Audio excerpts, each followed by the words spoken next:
What's going on YouTube? This is Necrostevo and it is time for one of my trainer tips videos.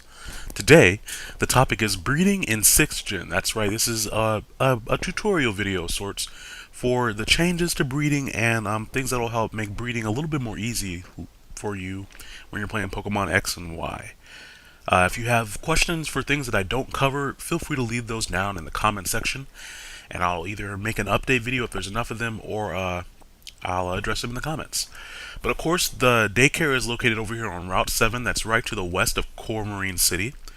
And naturally, most of the time you're going to need Pokemon to do that. But first, let's start with some items. You're going to need an Everstone. You're going to need an Everstone particularly for forcing natures to be passed on to the offspring. And you can get those in a couple of places, and we'll cover that later.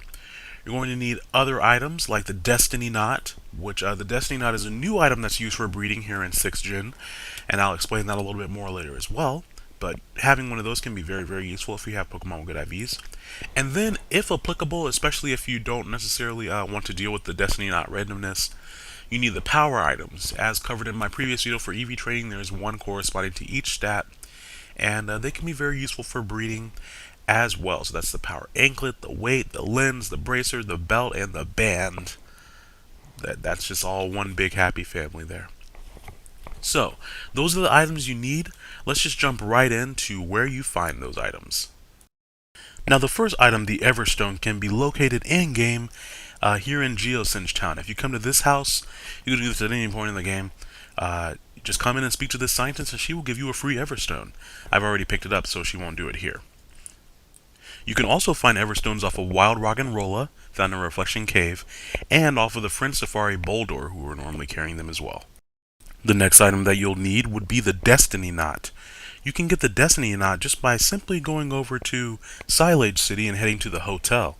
If you head to the second floor of Silage City, you'll meet a hotel maid, whom if you show her a Pokemon that likes you, she will give you the Destiny Knot. So be sure to go pick that up, as that's useful as well. Next, we're going to go to Cloud City, which can only be accessed after you beat the Elite Four, of course. And if you head over to the Battle Maison, which with a good amount of battle points, you can pick up all the power items. You can also buy a lot of other items here, but the power items are useful for specifically sending down one IV from one parent. So you see that there's 16 BP each. Be sure to pick those up. You can, of course, get BP from the Battle Maison or the Battle Test.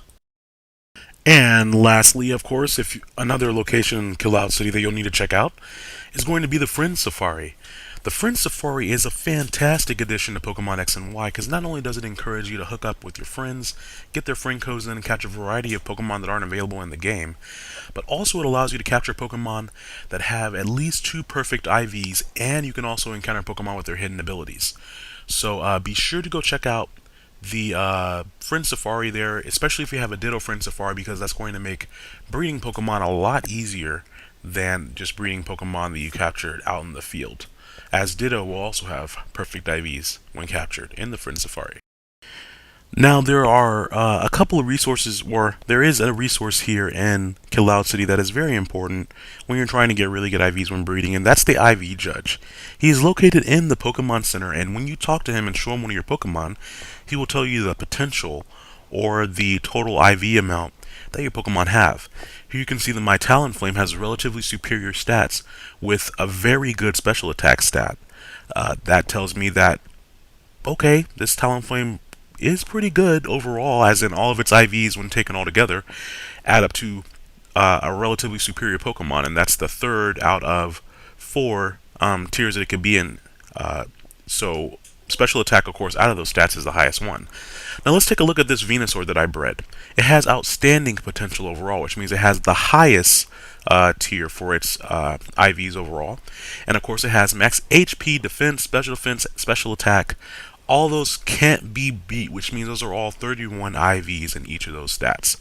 So you're looking for the message of the stat cannot be beat when you're looking for perfect IVs. Of course, if you see other messages such as above average or can be pretty decent, those are towards the lower end for the total amount of IVs you have.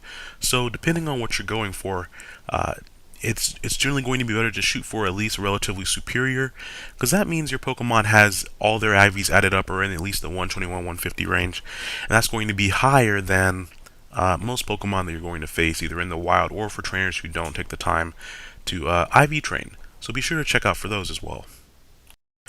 Finally, the last thing we're going to need are some moves. You're going to need a Pokemon with Flame Body, and for when you go to capture Pokemon in the Friend Safari, you're going to need a Pokemon with Synchronize. Flame Body and or Magma Armor provide you with the ability to cut the steps needed to hatch eggs in half, whereas Synchronize gives you a 50% chance of having the Pokemon that has the ability Synchronize have their nature copied onto the wild Pokemon. So those are good to have. It cuts a few steps out of the process there, literally and figuratively. So be sure to have those as well. Now that you have all the items and the Pokemon you need, you are ready to start breeding with maximum efficiency. I recommend when hatching Pokemon, you have the hatching power, O power on, or have a friend breed at the same time as you so you can just exchange O powers. This helps cut down tremendously on the steps that you need to take to hatch an egg and can save you a lot of time. Now once you're ready to breed, there are a few changes in Pokemon X and Y to breeding that are good to be aware of. First of all, the fact that female Pokemon can now, previously were the only ones who could pass down hidden abilities, male Pokemon also now have a chance of passing on hidden abilities. It seems as though the female Pokemon have a higher ratio of passing on hidden abilities, so to make things easier, try to get a female Pokemon with the ability, whether it be hidden or not, that you want to pass on. Furthermore, female Pokemon can now pass on egg moves. Previously, only male Pokemon could, and now if you have the egg move on the female, it'll pass on to the baby as well, as long as the baby is able to learn the move.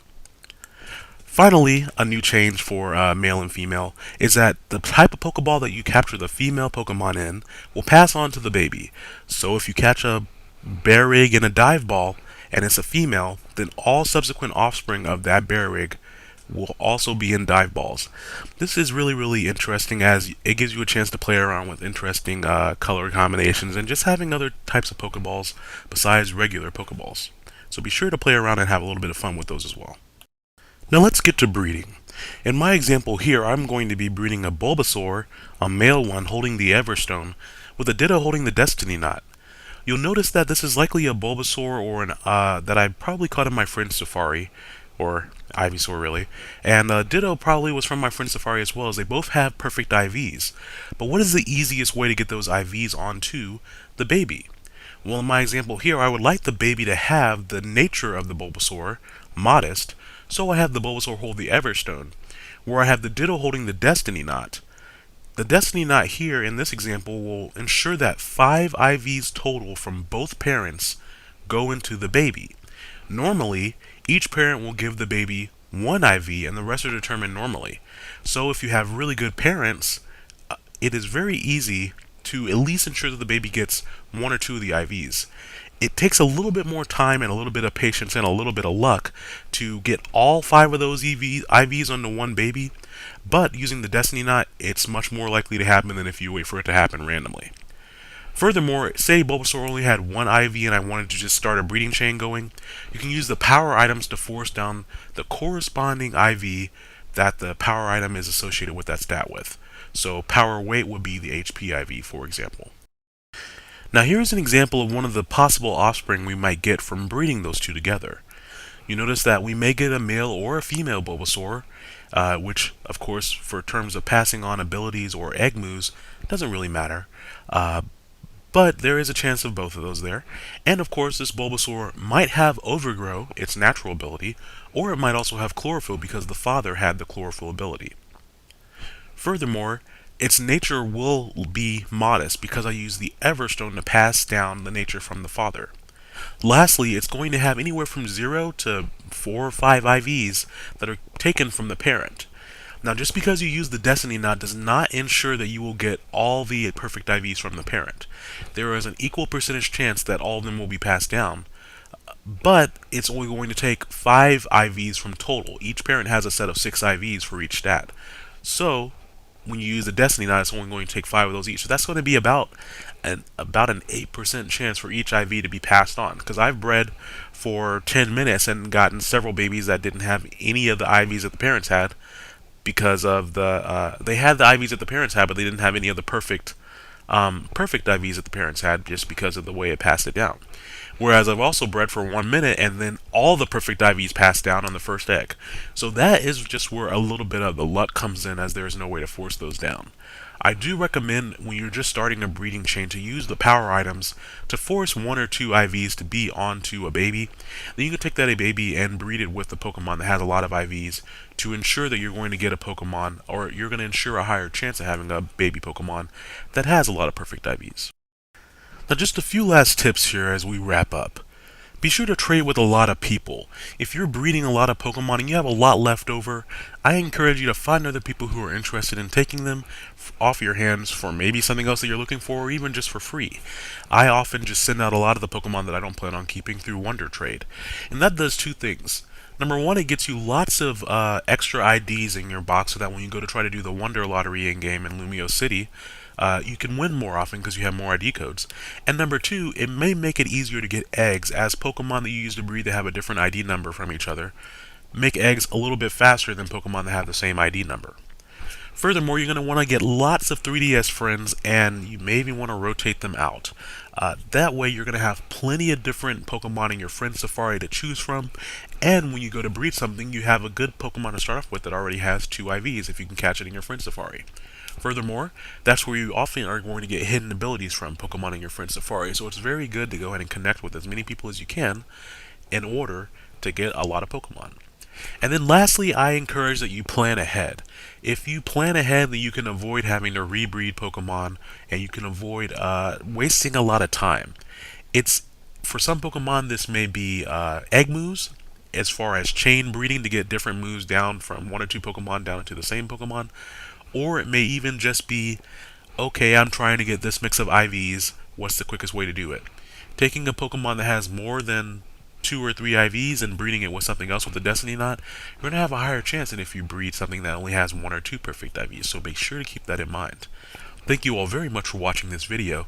Again, if you have any questions or would like for me to clarify anything or to do a video on another topic or more in-depth on breeding, just let me know in the comments, and I hope you guys enjoyed this video and feel free to share it with your friends. Have a great day. Bye.